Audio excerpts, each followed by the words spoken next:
Hello, everybody, and welcome to our Willow's Witchy Den with myself and my lovely co-host, my sister Drew. So, obviously, we're going to introduce ourselves first, then we're going to get into the topic of our show tonight, guys. So, sis, if you want to introduce yourself quickly, then I will do myself. Hello, everybody. My name is Drew. My name is also Athena, which is my witchy name. I am a spiritual advisor and a paranormal educator. My channel is Drew's Scottish Vlogs. I also do some paranormal on there, some witchy shows, some support shows. And now that the spring and summer's coming along, I'll do some paranormal. So, yeah, check me out, guys, if it's something you're interested in. And I'm obviously Willow, also known as Sherry. I'm from PWI Spiritual Investigators. I do paranormal, I do witchcraft, I am a practicing Celtic Druid shaman, and I'm also an educator, an influencer and uplifter to the community as well, guys, with lots of abilities. So really excited to be here tonight. So tonight we're going to be talking about a very well known and very famous place that's known to be haunted and have a lot of activity, from paranormal to UFOs to even cryptids such as skinwalkers and so on.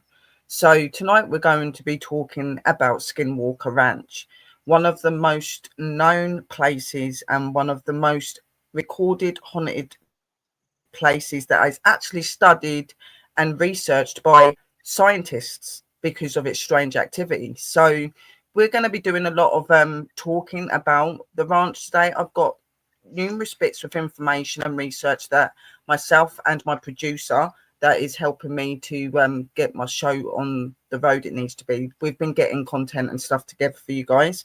So it will start off with me explaining about Skinwalker Ranch. Then it'll go over to my sister Drew to give you a little bit of information about different experiments and stuff that they've done. And then I hang on a minute.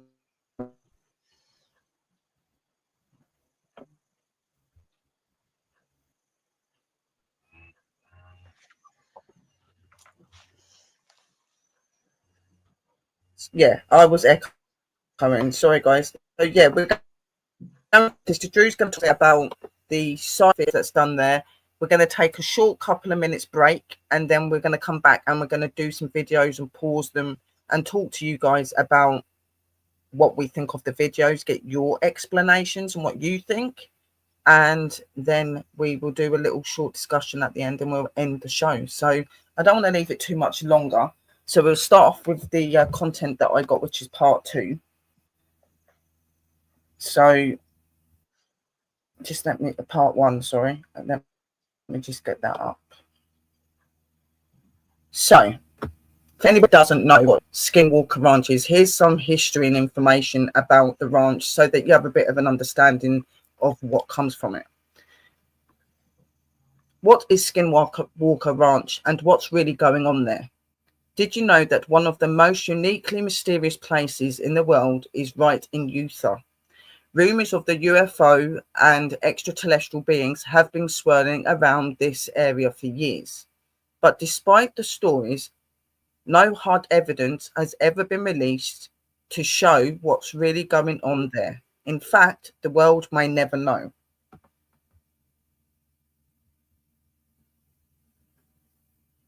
But enough is enough.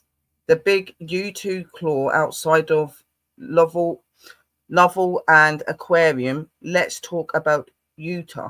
Second most mysterious site, Skinwalker Ranch, located in the Uinta Basin. This paranormal hotspot boasts claims of flying saucers, mysterious lights, unknown illness, shape-shifting monsters, and just about everything else you could think of. It's so well known, in fact, there have been several books written about the property, and it's even the subject of history and a channel show. But just how did this patch of land in eastern Utah gain worldwide notoriety? and how many of its strange stories are worth believing? The first question is easy to answer, but we'll let you make up your mind on the second one. History of Skinwalker Ranch. The Utes and the Navajo, the earliest known inhabitants of the land, played a big part in its ominous name. The property lies on land traditionally inhabited by the Ute tribe, but the term skinwalker comes from Navajo legend and translates to by means of it, it goes on all fours. In Navajo culture, skinwalkers are evil witches with the ability to shapeshift into animals or human. The skinwalker legend is not well understood outside the Navajo culture, but what little is known about it by the outside is enough to inspire scary stories of all varieties. One such story involves the Ute tribe. The legend goes that during a time of hostility between Ute and Navajo, members of the Navajo decided to unleash skinwalkers upon their enemies, and those skinwalkers still stalk the land today. The shamans, the idea of shape-shifting witches in the present day Uinta Basin might be hard for some to believe, but not for shaman families who purchased the ranch in 1994 with the intentions of settling down and relaxing in their new country home. If that sounds like the beginning of a horror movie, it's for a good reason. The shaman family experienced a lot of spooky goings on during their time at the ranch, most notably with something matching the descriptions of a skinwalker. One night, shaman heard a noise outside a wolf in his yard, one much larger than any he had ever seen. Terry grabbed his gun from inside and shot at the wolf several times, but his bullets appeared to do no damage whatsoever. Although the wolf did take off eventually, its tracks disappeared entirely as Terry chased it, as if it had simply vanished into thin air. Could it have been an ancient skinwalker that scared them that night? One thing for certain, it was far from the only scare that the shaman got during their time there. During their years at the ranch, they reported seeing various kinds of flashing lights and mysterious objects in the sky, strange circles in their fields, mysterious voices floating overhead, and countless cattle mutilation. Done a lot of research and study into this. Me and Sister Drew actually did look into these sort of things, and it was quite disturbing. Unlike those families in horror movies, the shamans decided to bump the property before it was too late. They sold the ranch in 1996, just 2 years after they had bought it. Robert Bigelow and NIDSCI, who would be stupid enough to buy a haunted ranch, someone with a lot of money who's into the kind of thing. Of course, any boy was Robert Bigelow. Into the kind of thing. Just a year earlier, in 1995, he had founded the National Institute for Discovery Science to fund research on UFOs and the paranormal. The Shaman's Nightmare Ranch was Bigelow's playground, and in 1996, the historic millionaire bought Skinwalker Ranch and made it a research hub of the NID science. Of course, one of the main points that skeptics will make about walkers is that most of the evidence of paranormal accounts comes from the shamans who sold their ranch to a millionaire known for his interest in UFO research. Could they have faked cow mutilation and invented tales of wolves, men to end Bigelow or another buyer. Some of rumors that go, but there's been a lot of people that have said that they've gone to this place and before it was to public, and they've said that they've had a lot of really weird experiences. People have not felt well after being on the ground. It is a very strange place, but obviously it would have to be a place that you would have to visit and find out for yourself, obviously. It's an interesting theory. However, the shamans didn't exactly milk Bigelow for all he was worth. They sold the ranch for around 200,000, which was an average price for a home in that day, and certainly a low one for a 500-acre ranch. Their behaviour seemed less in line with people trying to turn a profit and more like folk who were trying to get the heck out of the Dodge. So what did Bigelow and the NID science find? Well, if they found any definitive world-changing evidence of UFOs or alien light themselves, what they did find that we know of was much the same as the shamans. The NID science researchers have shared stories of mysterious creatures with otherworldly eyes that shone through the dark. They also found cattle mutilations, including one in less than an hour after they had seen the cow alive and healthy. This was also noteworthy because even though it had been almost completely disembodied, the NDI science stories definitely add to the mysteries of Skinwalker, but with years of research and millions in funding, you might expect something more. Well, the lack of evidence could serve as evidence itself. On many occasions, their expensive audio and visual equipment failed to capture what several eyewitnesses had clearly seen, from large mysterious animals to flying orbs in the sky. We had, in some research and studying, we'd actually found some videos, me and Sister Drew, where it did actually show some of these orbs, like objects flying in the sky. They'd done an experiment in the mound that's on Skinwalker Ranch, and they found some sort of metal material that is not linked to our world, and it's in a shape of what would be like a UFO. So they're kind of guessing what it could be, but it's given off really weird readings and numbers and calculations, which something from our world would not be able to do this, apparently. So we have found some stuff, but there's a new owner to the ranch now, so a lot of the evidence that we're wanting to be able to share with you, we can't anymore because he's removed it all. So we're only going by what we could get. So NID Science disbodied in 2004, but maintained ownership of the property until 2016. When Skinwalker finally did change hands, it was passed off to a group that would experience a lot of the same anomalies and frustration as NID science. Brandon Fugel and the History Channel.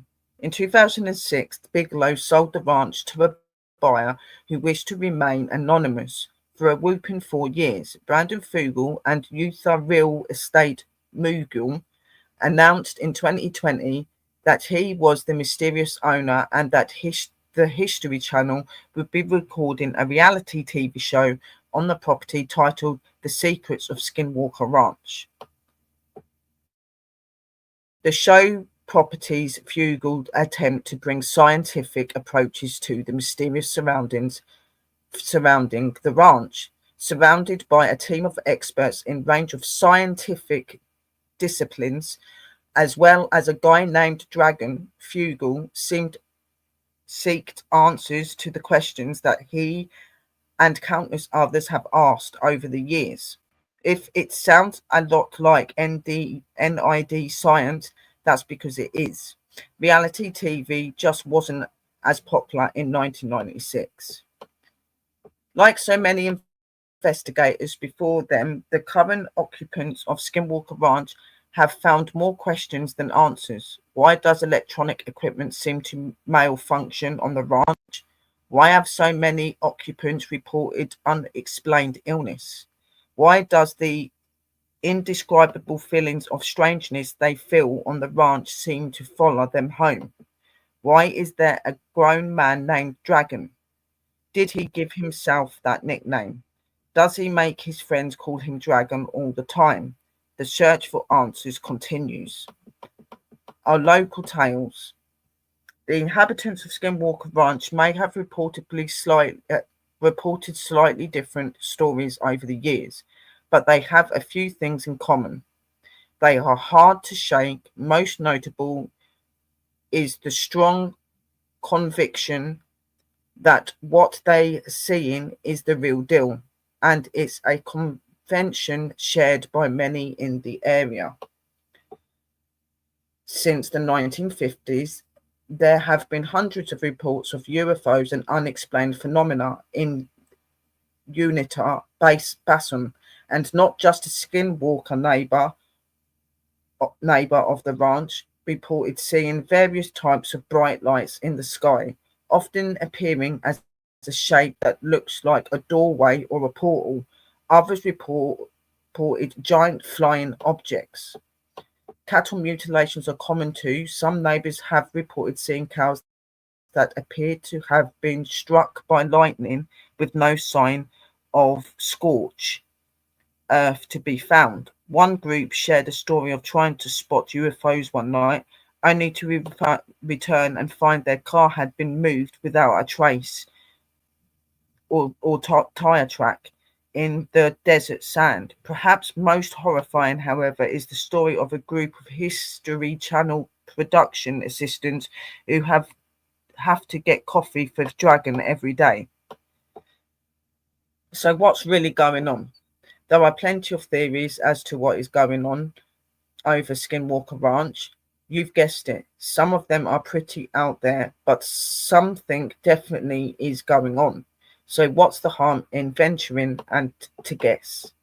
Is it all for money? Is it a scam to make money? Some do wonder this a lot. Are out of this world visitors, aka interdimensional beings or extraterrestrials, visiting this area or even living there? Experiments have been carried out that show strange activity from objects that can't be explained. Geophysical process causing the brain to hallucinate. Are there so much experiments that it causes activity and affects humans when close? Is it's real and it's haunted? Some say it's haunted by a lot of history, and the past and the present activity is very real and is experienced by many who have visited the ranch.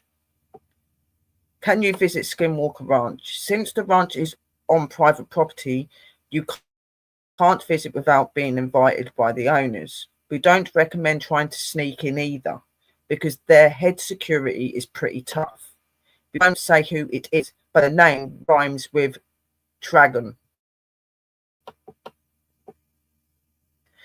If you're interested in a UFO sighting of your own, there's a campground outside Act that advertises UFO-themed ATV tours that are the closest you can legally get. Otherwise, you can try to your luck for UFO spotting at one of the state parks in Unita Basin, like Steenaker Starvation Reservoir, Reservoir or Redfleet State Park.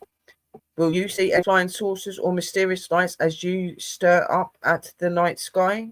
We can't make any promises, but we can promise that on a trip to the Unita Basin, you'll explore more amazing scenery, meet lots of friendly folk, and behold a breathtaking blanket of stars with or without UFOs. Because, right, hang on a minute. Because there are theories who or whoever is visiting Skinwalker Ranch is doing. So because Utah isn't just the best tourist destination in the world, it's the best tourist destination in any world. Skinwalker Ranch, also known as the Shaman or the Gorman Ranch, occupies around 680 acres in Uintah County, Utah, and is best set by reports of paranormal activity. The property borders the Utah Indian Reservation and is eerie. Its eerie reputation dates back to native folklore amongst the tribes there. Are beliefs that the area has been tormented for hundreds of years by non-human shape-shifting beings called skinwalkers. To the Utes, the site is cursed, known as the Path of the Skinwalker. In 1994, Terry and Gwen Sharman purchased the property in hopes of establishing a cattle ranch there. The couple first encountered with the paranormal come on the day they moved their furniture into the new home. As they worked, a large wolf appeared in the nearby cow pasture. The animals seemed strangely untroubled by the shaman's presence. Then, as quickly as it had come, the wolf bit it to the leg of the calf. Terry grabbed his rifle and shot the animal at close range, but the wolf was unfazed. Terry shot again, then again, yet the creature remained standing. When the smoke finally cleared, the animal simply trooped away and no trace of blood. The family would wake up to find crop circles scorched into grounds near the home. Groceries were mysteriously repacked and reorganized throughout their kitchen. Once, after a set of balls went missing, Terry discovered the animals crammed into a disused trailer in a seemingly hoptonized state. Another time, Terry what he believed to be a RV pull into the driveway. As he approached, the vehicle slid off the ground and flew away. Disembodied voices chattered at the family in strange languages. Cows reportedly vanished only to turn up killed and mutilated. After chasing a floating orb of light, a trio of ranch dogs disappeared into the night. Needless to say, the shamans did not find the ranch a particularly welcoming place. Every family member had troubles. In the morning, the shamans awoke and discussed their identical dreams to ease their minds. The family began sleeping together in the main room of the house. Luckily, after just 2 years, the shamans offered a deal they were only too happy to accept. In 1996, they sold their land and left the property for good. Just who would be interested in purchasing such a mysterious place? Robert Bigelow, founder of National Institute for Discovery Science, NID Science, a privately funded and non-refutant research organizer of ufology and the paranormal. So that is part one of my bit done. So now Sister Drew will do her little bit and I'll read part two of this. Then we'll go for a break and then we will be getting the videos up and having a discussion about that. So over to Sister Drew.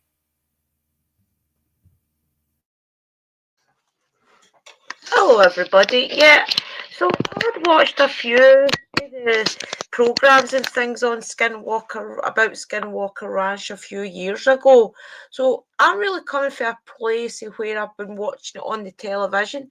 So when I first started watching it, I'd started to see that they had been doing a lot of experiments there just to see what kind of communication they could get with anything that was around, and also to take some readings of the environment White and things. spots coming up, sis. Hang on. The new owner is doing great research but hardly releasing anything. That's no surprise. None of them wanted to release anything to do with that place, to be honest. Carry on, Yeah. sis. Sorry. See, the thing is, there's kind of two investigations go on there. So you've got the alien stuff and the OAP stuff and things that goes on, but you've also got the spirit side of it.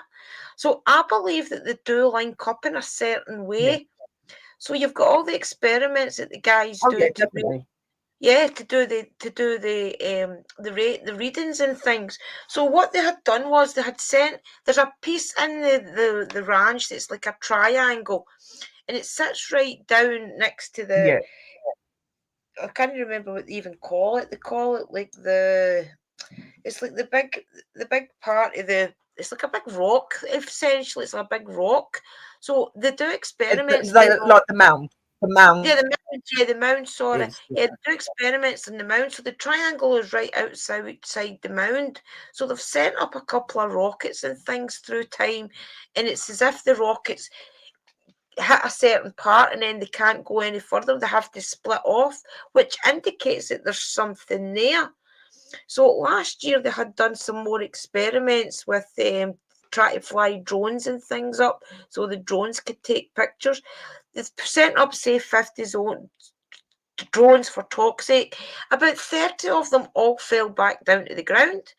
So through what footage and things that they could get off the drones, they found that there was like a cone shaped that goes up, and they do call it a wormhole. So a wormhole is something that can take you from one part of the universe to the other part, and they've done experiments and things to see if that was true. So they sent up some drones and things of their own, and when they sent up the drone, it looked as if it totally went to a different part of the mound.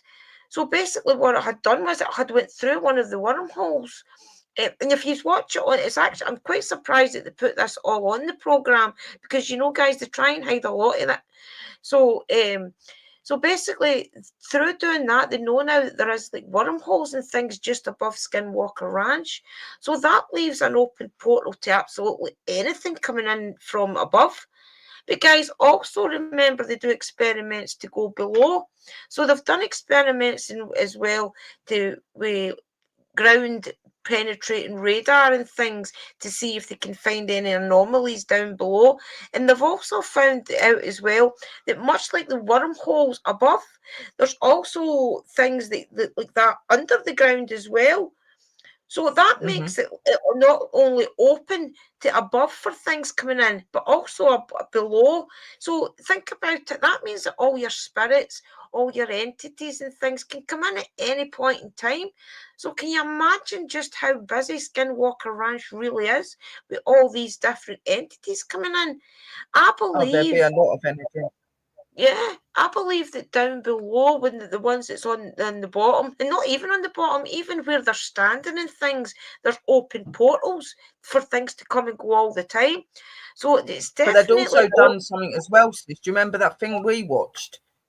They'd been digging in this area and they hit something metal. So but it was that far down they couldn't get it up. So they'd done these radiation and readings, and they put these lasers into the ground, and it was able to map out a massive round circle cylinder thing in the ground, exactly. really deep.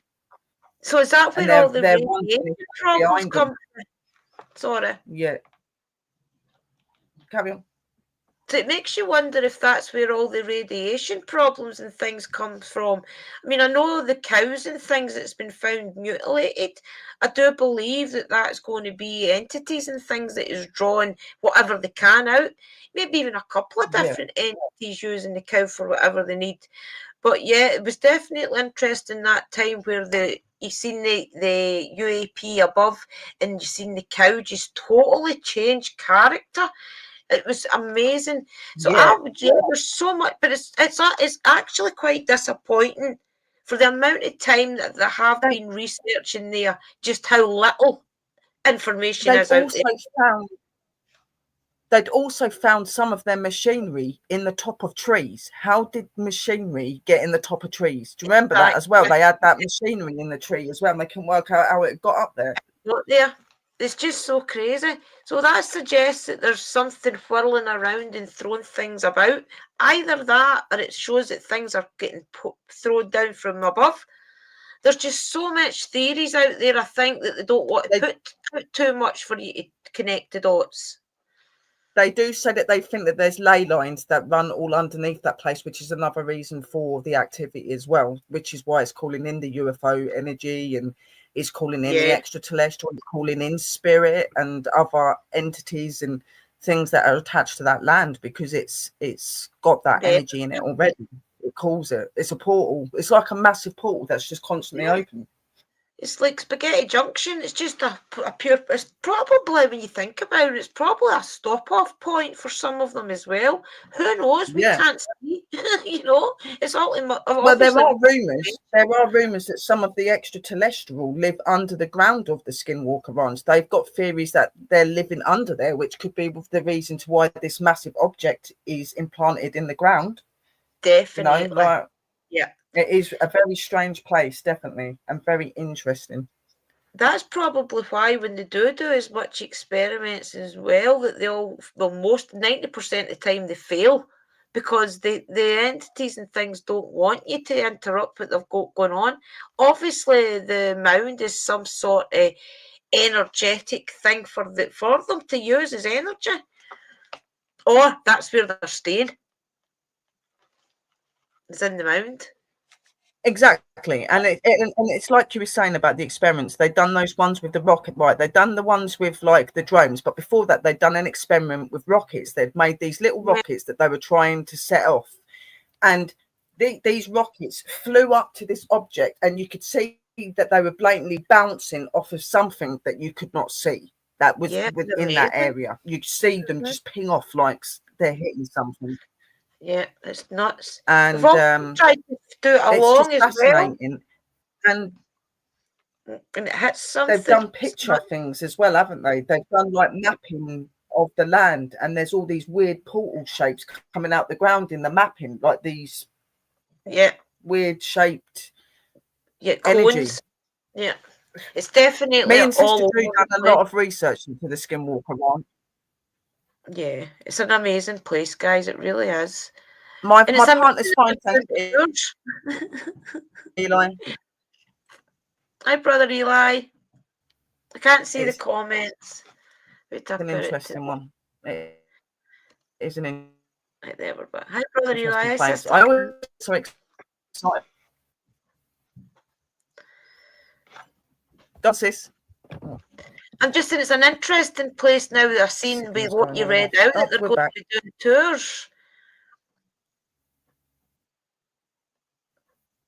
Do you imagine going on a tour of Skinwalker outside Ranch? of it? They're not letting too many people in. You'd have to ask permission for that, but they're doing tours that are just on the outside of it, which would just be just as active, I would think. Yeah.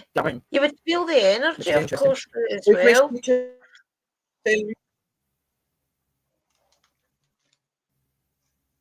So, sis, is there anything else that you've got to say?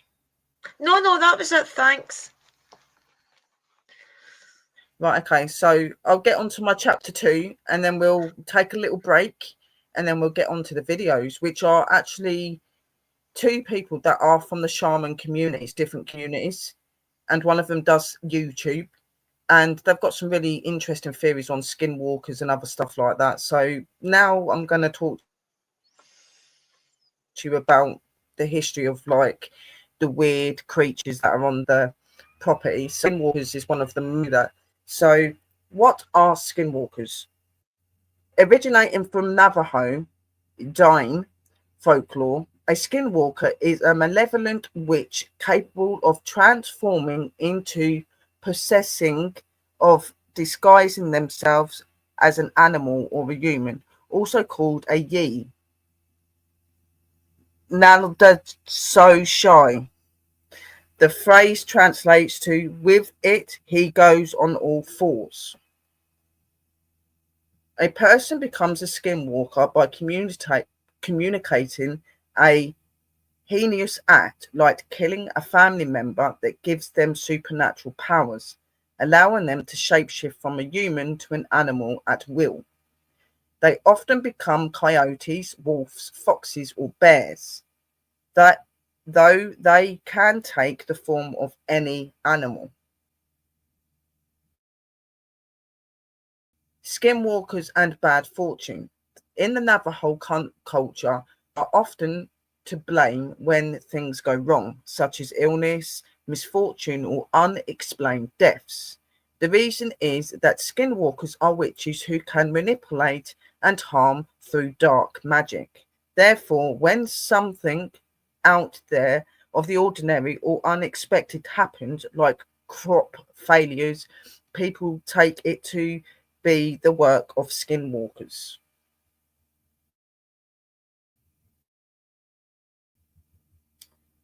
Here's a few defining characteristics and abilities of skinwalkers. They can transform into various animals such as wolves or coyotes.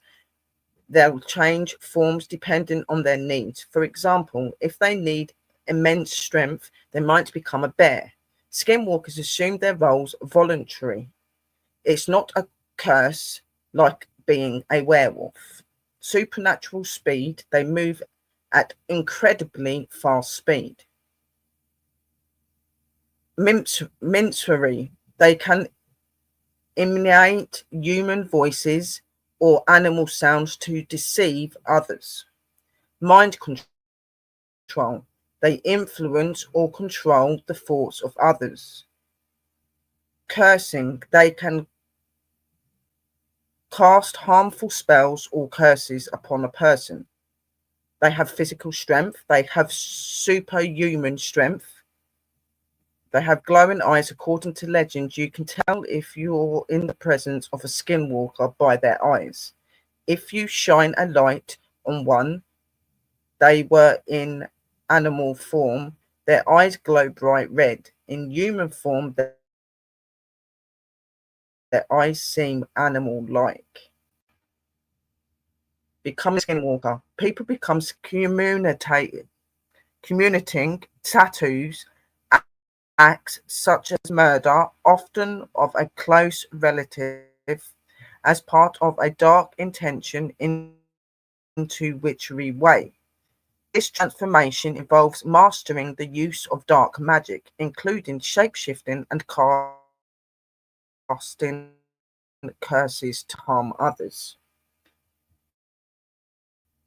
The witchery way is a form of Navajo witchcraft that focuses on malevolent practices. Contrasting with the healing, use these powers for personal gain or revenge. How to detect a skinwalker. Detecting a skinwalker is challenging because of their ability to shapeshift and to blend with the surroundings that they're in. However, some believe that unusual animal behaviors, such as animals acting untraumly or with glowing eyes, can be a sign of skinwalkers. They may also move unnatural or distorted ways, even when in human form. Additionally, skinwalkers may cause feelings of intense fear or unease when they are near. People often associate hearing voices or animal sounds mimicking humans with the presence of a skinwalker. The Ute tribe steer clear of the ranch. The Utah and the Ouray Indian Reservation in the home of Ute tribe. At one time, the Ute enslaved some of the Navajo people and also joined with USA troops against the Navajo during the Civil War. The results was the Navajo were expelled from their lands in the Four Corner areas, through though they returned later. The Ute believed the Navajo put a curse on them and left shapeshifters amongst them because of their vile deeds. This is why allegedly the Ute will not go near Skinwalker Ranch. Previous owners of the ranch have reported strange occurrences. Fugal said he bought a cattle ranch in 2016, not believing he would see anything unusual. 6 months later, he saw UFO activity in broad daylight. In the present state of curse, Skinwalker Ranch isn't necessarily known for witches, rather, it's a place where people feel safe people see flying saucers. In a 1975 piece of Bioscience, planet physiologist Frank Salisbury claimed to have found hundreds of UFO reports originating from Utah and nearby areas, each one wider than the last. These weird happenings continued after Salisbury published his findings. Two. In 1978, for example, the Discreet News wrote that a few separate individuals had seen an unearthly metallic aircraft floating in the air above them. That some decade, a man named Ray Kesley claimed he and 250 other people witnessed a UFO hovering over oil rigs. Kesley says this very ring later exploded according to the script, and the bosses told their men to hush up about it and not say anything. Perhaps the most bizarre story of all comes from Paul Pedersen, a businessman who claimed to have encountered a flying saucer in 1964 while driving home near Salt Lake. He spotted humanoid figures in the window, highlighted by a ethereal green light, and these aliens telepathically asked him to burn up with them.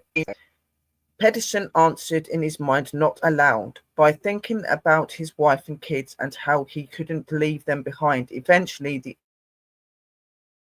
extraterrestrials were okay with the excuse. They flew back to the mountains. Hey, those are some nice aliens. Aliens beaming up cows of things. It's easy to crack why. However, that the Sharman family found themselves in this regard was no laughing matter. And this written claimed by 1966, four of the family's prized cows, an important part of their income, mutilated in various brutal ways that you don't want to hear about. When Terry Sharman asked other ranchers about this insanity, they confirmed that their own cattle had been mutilated and that authorities hadn't been able to. An article in the same paper reported an even more frightening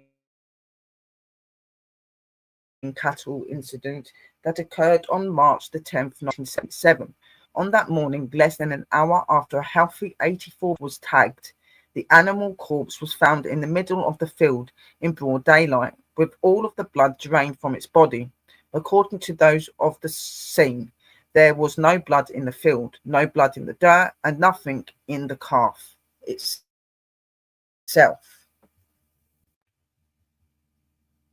Perpetrator was, the things being done to those cows were sickeningly unhuman and inhumane, and there's still no good explanation as to why it's happened. The Utes have hated the Navajo tribes for enslaving their people for so long, eventually placed a curse over the land, which is ranch. In fact, the Utes put a curse on the land that supposedly caused skinwalkers to begin to inhabit the area. But what is a skinwalker? A skinwalker is a type of evil witch that is part of the Navajo culture. The skinwalker is a mythical beast used in many Navajo folklore that is known for its abilities to take the form of any animal. This creature is best described as a shapeshifter. Since the Navajo tribe have long feared these creatures, the Utes used the curse as a means of relation for many years. The Navajo kept the native Ute people as slaves. The Utes also cursed the water. According to Utes' beliefs, water was full of even more credibility of this curse on the waterways when we look at the multiple records of mysterious lights and balls-shaped objects, unidentified and seemingly appearing out of nowhere, that to have crashed into the bodies of water found near Skinwalker Ranch. Other strange things have supposedly been seen at Skinwalker Ranch as well. Multiple UFO sightings have been reported in some of these cases. The UFOs have been reported to only be visible a few seconds and traveling at speed that would potentially be deadly to humans. Obviously, there's also been paranormal activity and stuff that's been reported there, seeing masses, seeing movements, seeing energy, getting a lot of readings on. There is so much stuff that those people have got behind those walls, okay? And there's a lot of it they're not letting out. Now, I've seen little snippets, just as Sister Drew has, where we've seen videos that clearly show evidence that there are unflying objects actually working within the ranch, even if they're not seen properly. There has definitely been light anomalies found. There's been a lot of paranormal activity gone there, things moving around, people being touched, voices. There, that place has got everything strange connected to it. It would be an investigator's, a adventure channel's haven to go and see. Definitely. Not without being a little bit mysterious about all the legend, obviously, but it's something I've always found fascinating. What do you think, I wonder sis? if they sign NDAs that they're not allowed to talk about it when they leave the ranch, because there's No, multiple people work there, so they they have to keep probably a lot of will. what they do secret. Yeah, probably. See, I think that they do know that Yeah, it's some sort of big portal. Obviously, it's got wormholes for things to come in from the universe back and forward, and it's also got portals under the ground for things to come in back and forward. And then on this realm, it's probably it's probably the buzz site for everything. People fall no well on there; they can't handle the energy. So there's definitely radiation, or there's that much EMF that it makes you sick.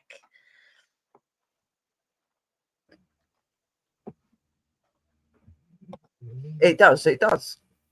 Imagine what evidence they found that they will never release to the public. Yeah, exactly, like, and I bet you they have got a lot. There can't, you can't possibly be part of a place like that and not be getting anything. You can't, because it's just so active, and there's so much stuff that shows things there. Why we're getting anything, and Yeah. They tell you enough to keep you curious. I just wish that that was a place I could go to visit. Oh, yeah, yeah.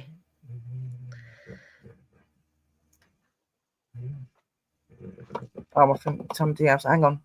True. I believe some people on the show had radiation poisoning. Yes, I'd heard that as well. That some people got radiation poisoning. Yeah, So, they got stuck. one guy got some weird mass that appeared on the back of his head, and he had to have a head scan. That just from being Yeah, on top of this hill and on speaking. top of the place. There's quite a lot of things that happen to people.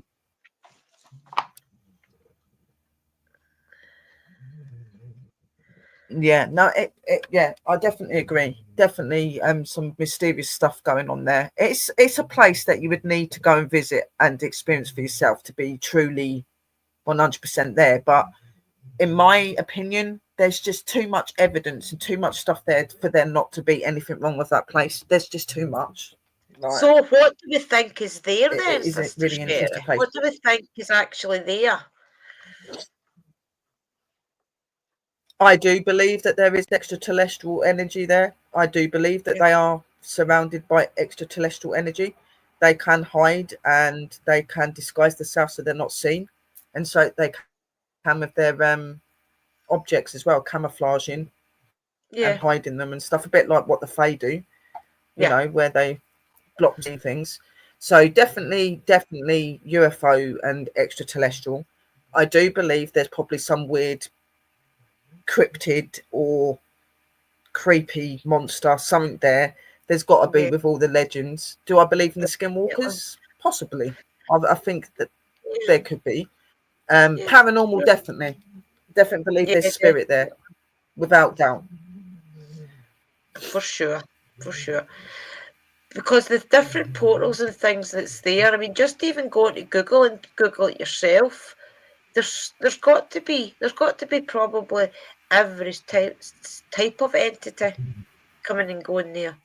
For your normal spirits, to your shadow men, to your Oh yeah, aliens, cryptids, to everything really. that's what I'm saying. It would be a paranormal investigator's heaven because it's Yes, got everything.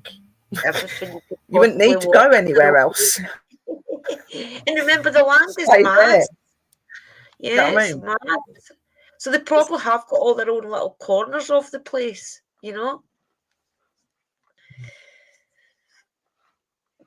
Yeah, definitely. Hello, peoples. Hello, Bud Files. Really good to see you. Please go and look over the show that you've not seen so far.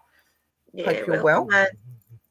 So what we're going to do is I'm going to put some accepted music onto the panel. We're going to put a little banner up. We're going to go for a short break. We'll be back in a few minutes, guys. So if you need a drink or you need to go to the toilet, do that now, guys. And when we're back, we will be seeing some videos and putting some views on that, guys. So until then, we'll see you very soon. Blessed be. See you in a minute. See you soon, guys.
Welcome back, guys. I hope that you got to have your break, and I will get that stuff sorted, sis, for the your comment bits.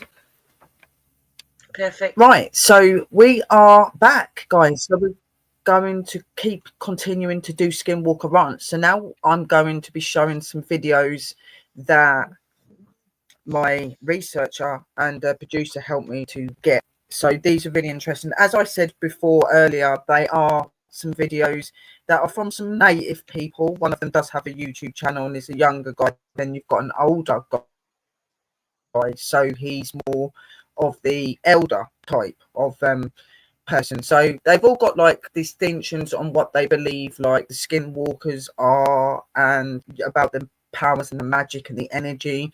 Do take some of what is said how you want to. Not all of us are going to believe in everything that they're saying because we have different beliefs, but this is just simply bordered on what him and his tribe has experienced with these beings and what they believe it comes from, guys.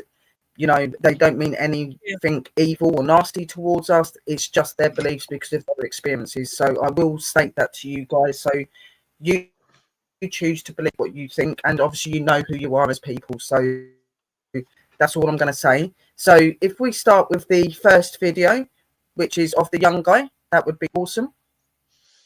I'll mute.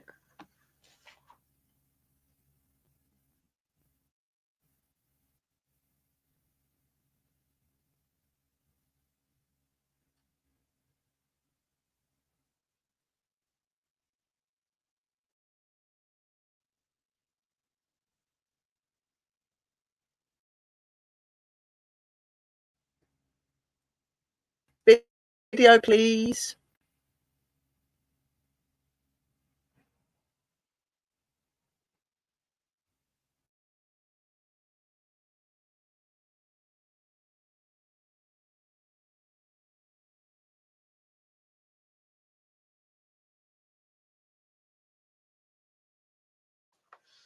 You can see it loading.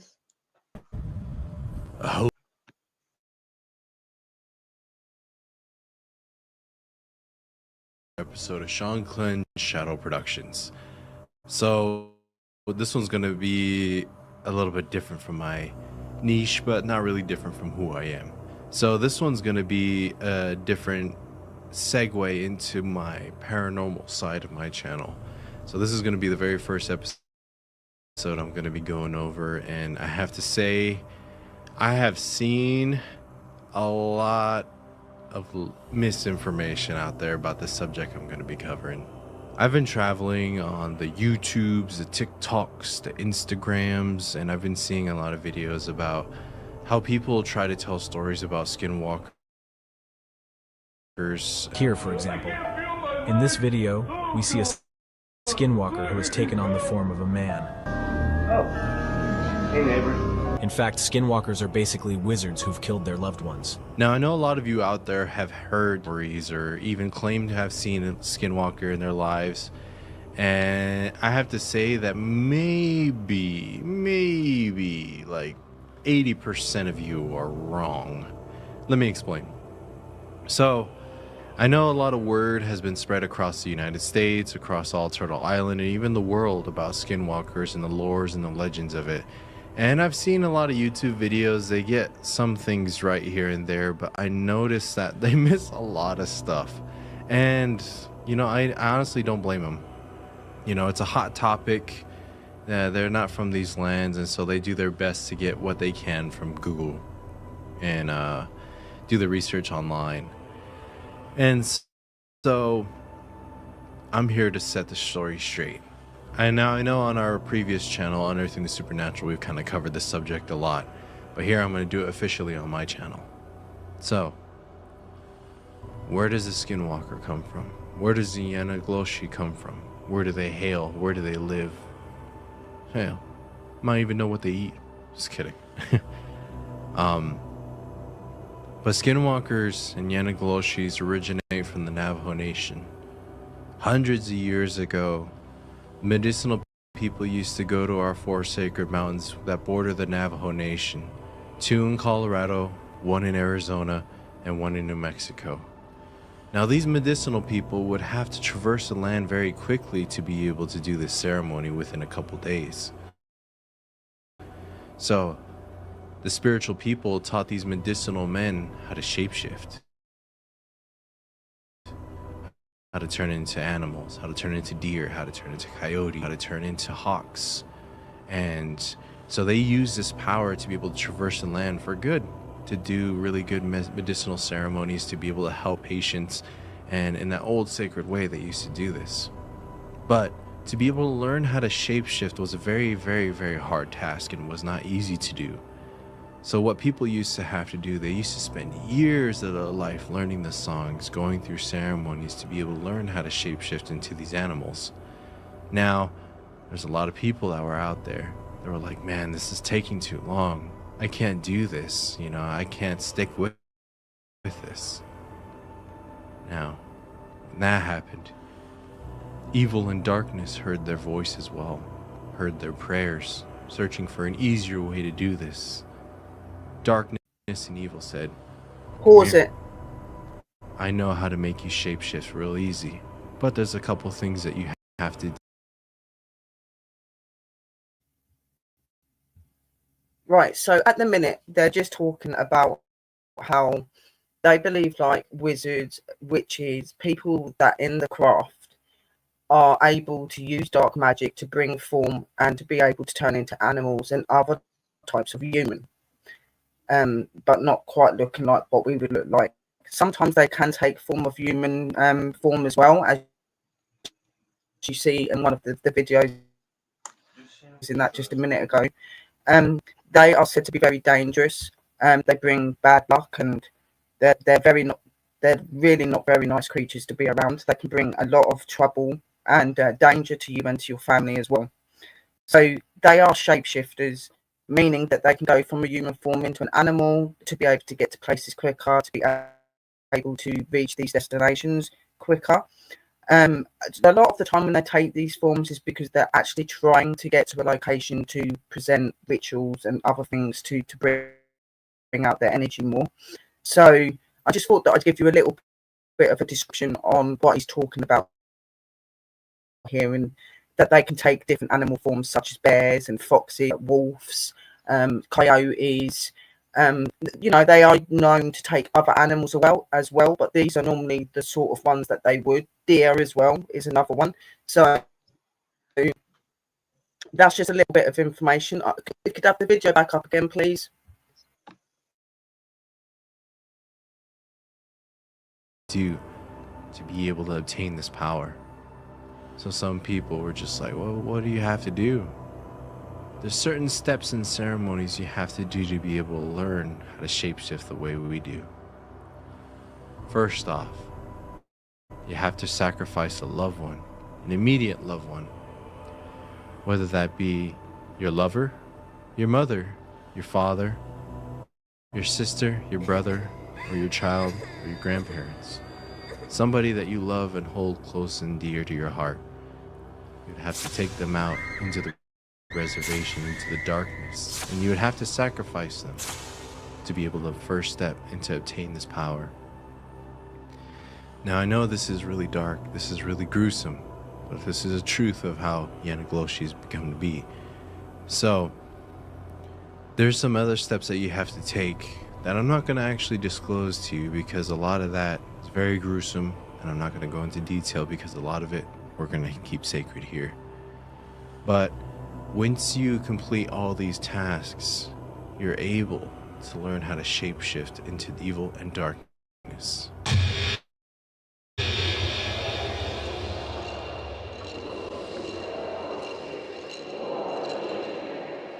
Now, a lot of things that everyone seems to forget is where these skinwalkers come from.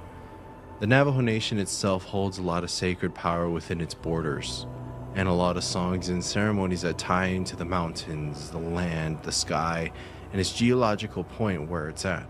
So a lot of times, if you were to be a skinwalker, you draw power from the natural landscape that you're at.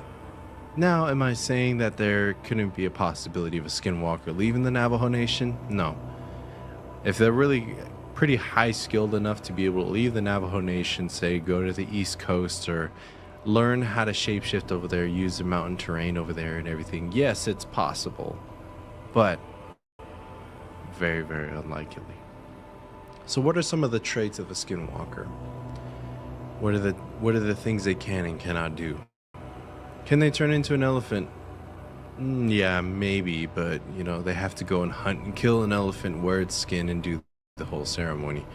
Yes, they can turn into animals. They can shapeshift into anything, almost anything really, but they would have to be able to kill the animal, skin it, mark it up with its markings and designs, put it through its own ceremonies and rituals to be able to prep it to be able to be worn and shapeshift into. Now, I've seen a lot of videos of people out there saying like their dog, looks weird, or there's, all these other things like a poodle or something small. To be honest, Skinwalker is not going to skin a poodle, put it on its back, and be able to shapeshift into it. It's possible, but it's going to be very hard to be able to shrink down to that size. Typically, the coyote, the buck, the wolf are the main skins that were readily available in the Navajo Nations. So there's also the bear, the mountain lion as well, but those are sacred animals, and a lot of times those themselves could not be changed into the darkness, so you rarely see those being able to be used in skinwalker regalia or outfit. Coyotes and bucks and deer were mainly the skins used because there were plenty of those in the Navajo Nation. For those of you out there who have seen videos of people hearing their voices being mimicked in the distance, yes, that is a true thing that actually happens. Another tactic that the skinwalkers like to use is dog whistles. So for those of you out there that don't know, the Navajo Nation is a very rural area. Homes are very spread out. Your nearest neighbor is a home.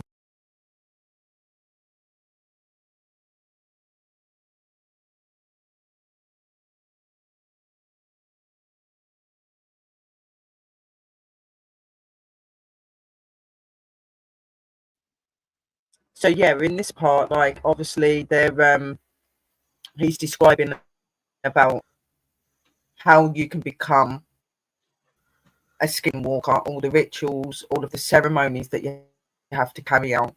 You do have to sacrifice a loved one, so it could be anything from your child to your lover, your mum, your dad, your grandparents, sister, brother, people that are very close to you.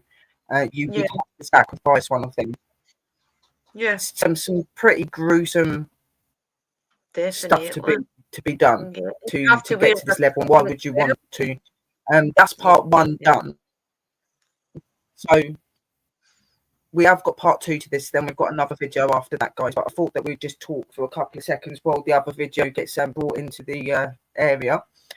But yeah, really interesting. And there's a lot of misinformation that's put out about skinwalkers. People don't quite understand what skinwalkers are about and what they actually are. Do I have that theory that I think they're all witches and stuff? I don't believe that all witches would do this. Some of us are decent and good people, but there are people that are more into the So for those of you darker side, out there, give themselves a certain energy and things like that. So, I think just saying that to give an example, the type of people that would maybe do it. Yeah. It's very rare to be heard of being done in our sort of countries and stuff like that. It's more the native side. And it was pretty gruesome. I don't think you would do that. Yeah. It is gruesome, isn't it? No. Very culturish. Right, so if we start not saying that all of them do that, guys, but there are probably certain people that have. So, and this guy here is somebody that's had family and actually been involved in sorting out things to do with skinwalkers. So he's very educated in it. Yeah, they don't usually talk about it, so I'm glad he's actually. It's really good that he's able to share that. Yeah. Well, that's why I love the guy that gets my stuff, because obviously he's of that origin and stuff as well, so it's quite easy for him to find things. So would you like to put the next one up, please, sir? that don't know, the Navajo Nation is a very rural area. Homes are very spread out. Your nearest neighbor is a mile to a half mile away. So you're kind of out there by yourself. And typically in the Navajo Nation homestead, you'll always have dogs, either sheep herding dogs or protection dogs. And dogs are very attuned to when darkness comes around. They're the protectors of the home. So late at night when you're by yourself in your hogan, there's no one around, and your dogs start barking in the middle of the night.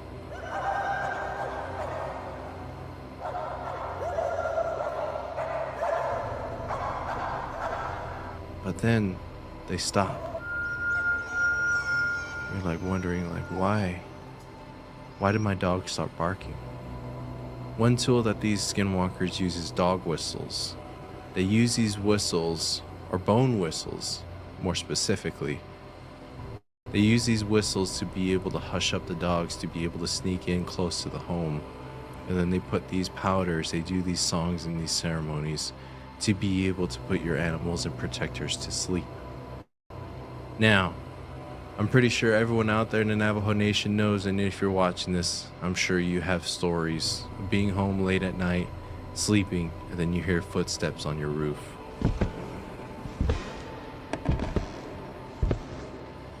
You hear rattles. You hear growls. You hear scratching on your door. For those of you out there, if you were to go to the Navajo Nation, I'm pretty sure about 90% of everybody in the Navajo Nation has experienced a Yanagloshi in their life. So, what are some of the weapons that the Skinwalker uses? A Skinwalker typically uses natural-based elements weapons. So, a Skinwalker is typically known as a grave robber or a Navajo witch, but there's a lot more to it. So typically a lot of us natural elements. They're grave robbers. They go to cemeteries, they dig up bodies, they grab the bones, and if they're still decaying, sometimes they use the flesh. A lot of the flesh from the human bones and body can be used as poisons to be able to bring sickness onto the people. So they make bone knives, bone darts. They grind up the bones after they collect them to make this powder. And it is said that these Yanagloshis can paralyze you. It's another one of their powers that they have. They can come up to you and paralyze you and you can't do anything about it. And they grab that ground up bone powder and they blow it in your face. And if you don't get a ceremony soon, that is a curse that is put upon you and you will die. It's very, very powerful. So everybody out there, be sure to watch out. So what other abilities do the Skinwalkers have? Other than paralyzing you, they have incredible speed. There's a lot of reports on the reservation of people driving on dirt roads going 50 to 75 miles an hour, or even 100 depending on what kind of road you're on. Not a lot of cops out there. But while these people are driving in the middle of the night coming back home from work or hauling wood, there were reports and signs of people running alongside their vehicles in the middle of the night. And the only thing that can run that fast and out there is a Yanagloshi.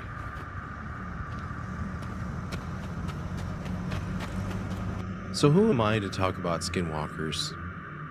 Who am I to say what is and what isn't about a skinwalker? I know what a skinwalker is because we've dealt with them for many years. I've even had distant family relatives put on the skins and become a Yanagloshi. Couple ceremonies we've went out to families' homesteads to get rid of items of dead and past relatives.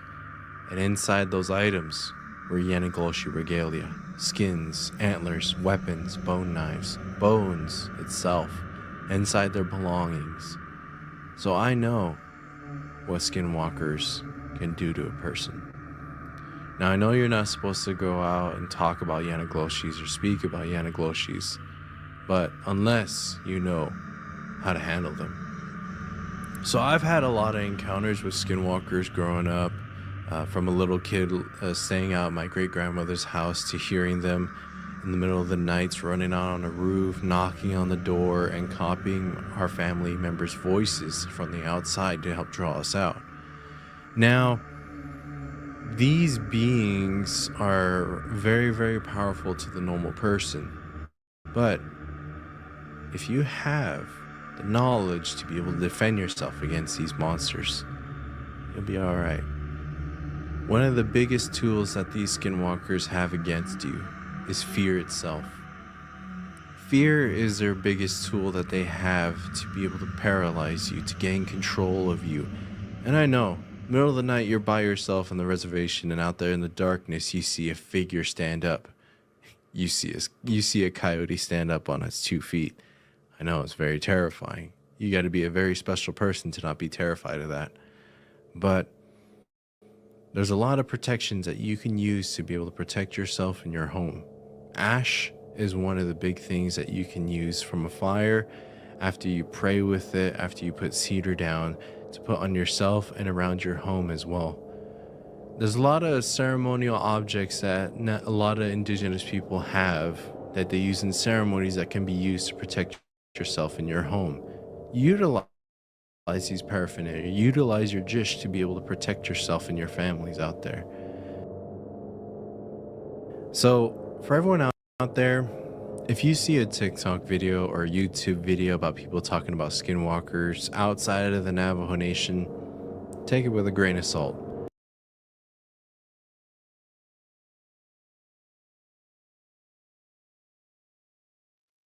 Yeah, always make sure that you really do listen to the people that know what they're talking about. These creatures are very real in these native lands. They are very dangerous and not something for you to just go looking for and trying to search, believe me, because once they've got you there. So very, very real legend, and a lot of the native and the Navajo and people like that really believe in this sort of stuff, have witnessed things like this guy that you see in the video. So I'll leave your mind to be thinking and wondering about that video. But now we're going to show you a video from an older guy that you would know as an elder. Okay, so he's quite experienced, he's quite open about where he thinks that the skinwalker legend and energy comes from. Now, he is going to mention witchcraft and stuff like that, guys, but please don't think that he's associating everybody to doing that. He's associating the witches and the energies he's come across with his tribes in his country. Okay, so don't be offended, because it's not offensive, it's just him explaining. So if we could have the next video up, please, sir.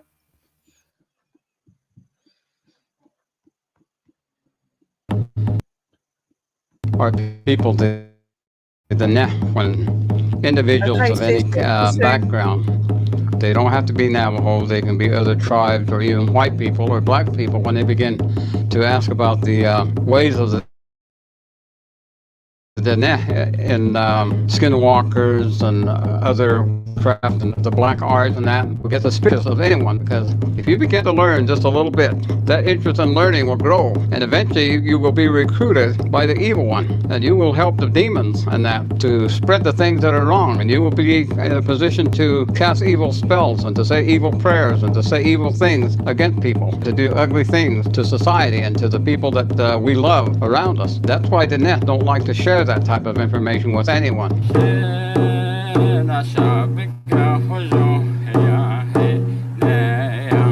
Teneni can dig at Yashin. Ako lagi dig at Basalt and the teacher. Ako but easy, I had the Nisa. Ako the but easy, but the Niniki, I had but Arno dig at an indeed had Niniki, Arno dig at Ante at a crush. That he got I had to be beholden. I don't think at the gate. I don't call out of the back of it. Back of Winston, all they send and it's out. That is card now, don't she? You get it now. I had been cheated, but Nika. I would able to say, not can you give in because I would net though. In the traditional teachings of our people, the teachings about demons and the evil one, and how they are able to operate among us as the five-fingered being. The evil one is the actual person or being that is in charge of all of the other evil beings, and those are the demons. And the evil one actually has his origin as known as the Black Yei or Yeishin, and his primary goal is to be an obstacle, to be an opposition, or the adversary to the things that are good, that are made good by the holy people and given to us. And he does everything in his power to make sure that he has some way perverted their effort. And the demons are the ones that help him, and they are not physical in any way beings, but they do have influence over so many of the things that are around us in a physical setting, and they can do things that are of the supernatural nature and actually have an effect on us as the five-fingered being.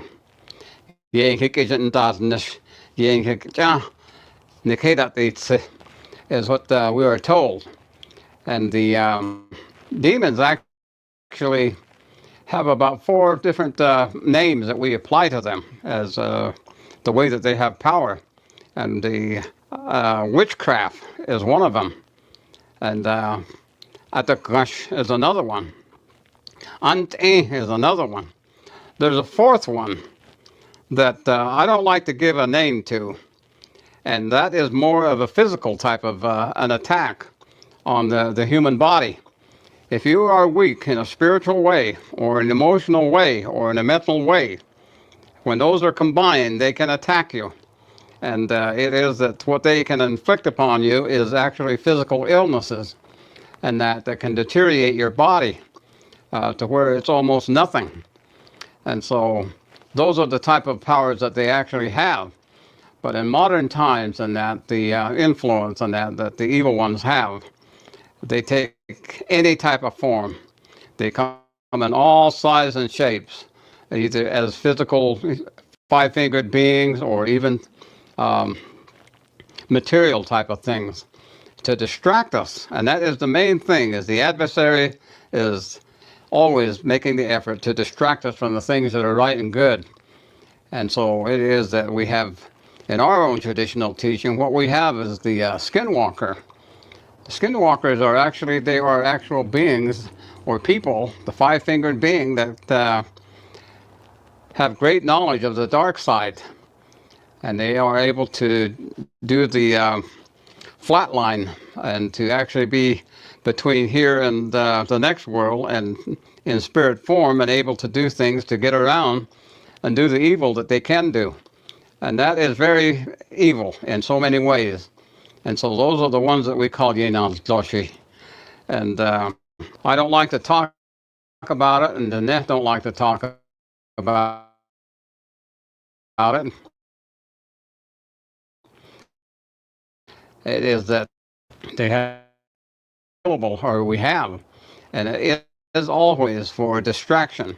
And one of the main things that they attack in our present world and among our Diné is the family. The families are also always under some type of influence by the evil one and demonic forces.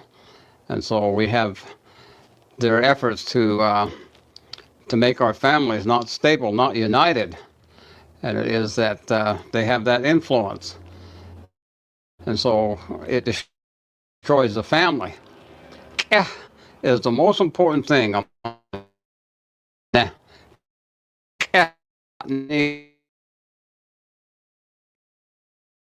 is that families are the most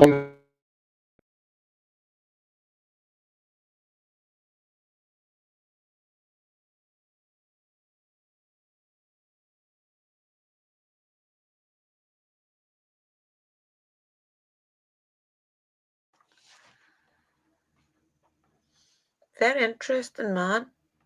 Don't know what's happened to the video. It's gone down. It should come back up in a minute, guys. But what he's explaining is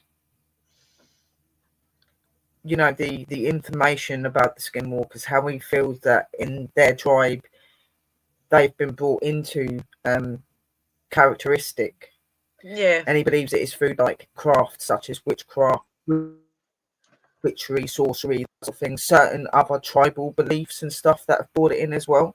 So they're very secret people, and they're very about family. They're very about keeping their family safe, keeping their community safe. And when such a creature like this comes into their place of living, it does scare them, and it worries them, because obviously it represents different things. So I was just going to say as well, we'll be getting part 2 in a minute, but it's just think about the things that have to protect themselves from. I mean, if you think about all the different tribes, they've learned many rituals, like they said, use sandalwood, cedar wood, ash from fires and from things like that, like, are really good ways of keeping this energy out. I'm just saying about the spiritual side of it as well. A lot of the time they know about the generational curses and different things that a lot of their tribes will have. So a lot of these type of rituals and things are done for generations upon generations and things. So maybe nowadays they won't do it as much as they used to do it in the olden times. But I do feel as if maybe in extreme circumstances, some of them may still practice that type of thing, you know? Oh, very much so, from what I've been told, and from being over there, you can see that there is a lot of different types of people and stuff, and I very much believe that sort of stuff would still be going on. But these communities and these tribes have awareness of how to keep themselves safe. They've had family traditions for many centuries that they use and go by. And it's not just anybody that would come by this information as well. It's secret information. It's not information that they can just share with you. So to even be hearing them talk in these videos to this extent, you can understand these are very rare things. They wouldn't normally talk about it. It's normally something they wouldn't speak about. But there are some really good people that can, and these two guys definitely know their stuff. So we're going to be getting part 2 in a minute. I know that to set the record straight, because there is a lot of misconceptions about what it is. Okay, I'll mute, sis. But bring up the other one, please, sir. Part 2. This is the last video as well, guys, so this will be the last one. And then we'll have a little talk quickly after, and then we'll be ending the show. Just waiting for the video to get sent. Thank you. Grandfathers and grandmothers in our own individual family unit. Is the client relationships on that we have. That's how far this is family unit goes among our people. The nene tlini is the way that we were told, is anybody that recognizes themselves as a person that had an existence before coming to this earth, and a person that is now on the surface of Mother Earth, who recognizes themselves as a five-fingered being and as a child of the holy people. But is what we are told, and even our songs and our prayers and that explain that to us. And so the idea that we have an adversary and all of the things that we have to experience in life, we always have a choice to follow the adversary or to follow the holy people. And the holy people always have a way for us to deal with these problems. We have protection songs, we have protection prayers, adjusting. Those are the things that we can have other people perform for us. But on our own, we can have our own protection prayer. We can have our own protection song. But those are the things that we can make for ourselves. And it is that we establish it actually by prayer. When you have prayers, you can have those songs. You can have those protection songs and protection prayers and protection way. And sometimes people may wear the jewelry that protects them.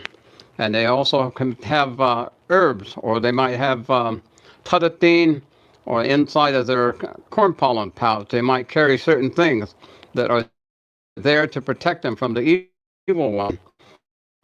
Is what we are told, that he does not take any sides, as far as to say that he never will take the good side. He will always pick the evil side and try to influence us. And so there are many things in that are very dangerous to us. Things are invented for good purposes, and they will pervert those good purposes and make them useful for evil intent. There's a lot of technology today that's available to our young people, and that is not very good at all. It will control everything that they do and what they think and what they say, and even the clothes they wear, the food they eat, and the things that they will watch as far as in their environment. And that's how much power the evil one has. Is that what we are told, and that means that he has great influence and great powers. And we think that they are normal, but they are not. And so there's such things as infatuation with aliens, infatuation with Bigfoot. These things are all distractions. And people think that sometimes they are cute cartoon characters and cartoon things. But it is that they are actually real. But they are made real by the power of the evil one and the influence that he has, and the way that the demons are able to carry these distractions out. And it's very powerful, and it's very real. And I don't like to give any more credit to it than that, but just be aware. And that's what they tell us in the traditional way.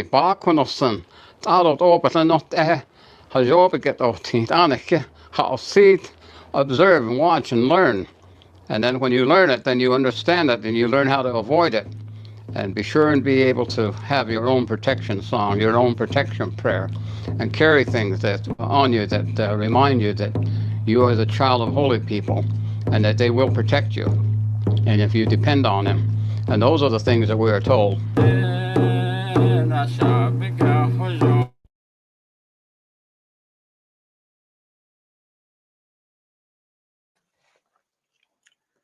Definitely good. So they word the shows, and he is so right in a lot of what he says. He's so right in so much of what he says. Like I said, he's not really saying that all witches are evil, just the ones that are doing the evil magic, the ones that he's personally come into communication with, he's tried to come into communication with, that they're witches of another level. Yeah, definitely. They're not like us. They are very dark, very evil. They'll go to any extent to get what they want, even taking life. So they're not the peaceful witches. Another type of evil and darkness. Well into. They're the yang coming in. No, we're all about love and light and goodness, and they're not. They're not of love and light and things. Yeah, like that. And that's how these really terrifying, evil and bad creatures known as the skinwalkers have been formed. This is how they exist. Obviously by an animal being killed and sacrificed, so that they being skinned, so that they can take the skin and take the form and go to their next practice and their next ritual to become stronger and to become greater. This is what their aim is. I didn't know they had to sacrifice them that they were close to. Yeah. I didn't know they were had to sacrifice. That's one of the things that they're supposed to do. Yeah, they do. Yeah, and it's nuts, guys. Definitely not down our road. Definitely not. No. But it is something that happens and goes on. These creatures are real, and these things do happen. And these native countries would know that. So, their beliefs and legends are no different to our beliefs and legends, are they? Really, if you think about it. Yeah, it should be left to them. Yeah. Yeah. That type of land should be left to So I the do Navajo. hope that you have actually.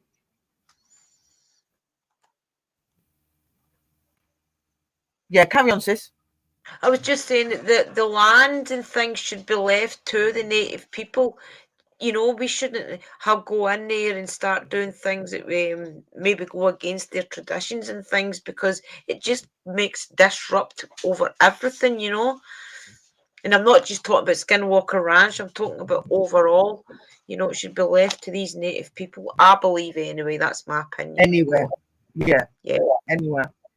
And nine But that was times, all I was saying. and 9 times out of 10, their lands and places that they reside in and are part of, they normally would do things to their land. So if you trespassed, then things would happen, you know, because it's just their way of protecting their land. Their land is secret and full of many histories and magic tale and all sorts of things. It would be very risky to just get in the hands of the wrong person. So there are some circumstances that they'll go to levels to do to keep their land safe, keep their tribe safe too. So I wouldn't people recommend you going and trying to find out without being invited.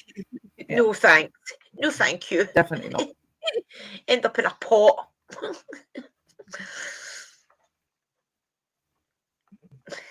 Yeah, no, it has been a really good show, and I've actually really enjoyed doing this show, and I've really enjoyed talking about Skinwalker Ranch with your sis and us educating everybody. No, it's been a really good evening, and we have got some shows coming up. Definitely. So 11 p.m. tomorrow is Sister Drew's show, which is a divination.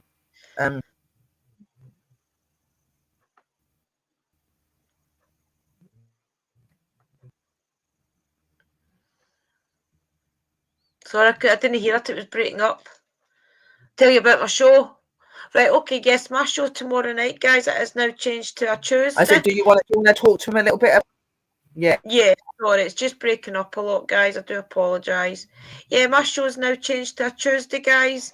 It is still divination. We're going to be doing a little bit of pendulum tomorrow. Also the divination coin, which is yes, no answers. So if anybody has got any questions that they would like to ask their spirit guides or spirits in general, then definitely think about some questions for tomorrow night. It is going to be going through within the cauldron. It's going to be going through PWI. It's also going to be going through my own channel and a couple of other channels. So please, guys, do your best to check it out and share it out for me, please. And remember to please share out within the cauldron, which is the overall platform that we are all going out on just now. So I just want to say you are all welcome to come in and ask questions to your spirit guides tomorrow night. And I will also show you maybe a couple of other divination tools that we've got. And my sister Willow will also be joining me as my co-host. So thank you, Willow. Yeah, no, and I'll show you my new cards that I got as well. I won't tell you what they are yet, but I got them the other day. So yeah, I'll show you them cards. They're really cool. So yeah, make sure that you tune in Tuesday for Sister 11 p.m. UK time, guys. Do not miss it. Okay. Obviously through the week you're going to have shows from within the cauldron, from Mike, from me. Obviously, I'm going to be on with Sister Drew tomorrow as well to write down names for anyone that's wanting the coin flipping and the pendulum stuff. Cool. So yeah, just check us out, guys, and just keep an eye out on the channels and that, guys, because we're going to be being streamed out on. Because Sister Drew's now part of the platform, so when they go live, it'll be live on my channel, her channel, and on the Cauldron channel and some other channels. Yeah, so you can catch on mine or Sisters live tomorrow and through the week. There's shows jam-packed every week now, guys, so just keep your eyes open. And yeah, it's exciting. We really enjoyed being here. We love you lot. And we've got a lot more stuff to bring you. Hope Sister Mystical will be on at some point for an interview. We will let you know nearer the time for that. But from us, we're going to say good night and send you lots of blessings, love and light. Guys, stay real and stay true and stay spooky. And remember that you're special and you're magical creatures. And I will talk to you all soon. Me and Sister Drew love you lots. Just going to play the intro out. I hope you like the intro and the outro, guys. So cool, aren't they? And we'll see you all very, very, very soon. Let's See everybody. Right, we're off, guys. Love and light.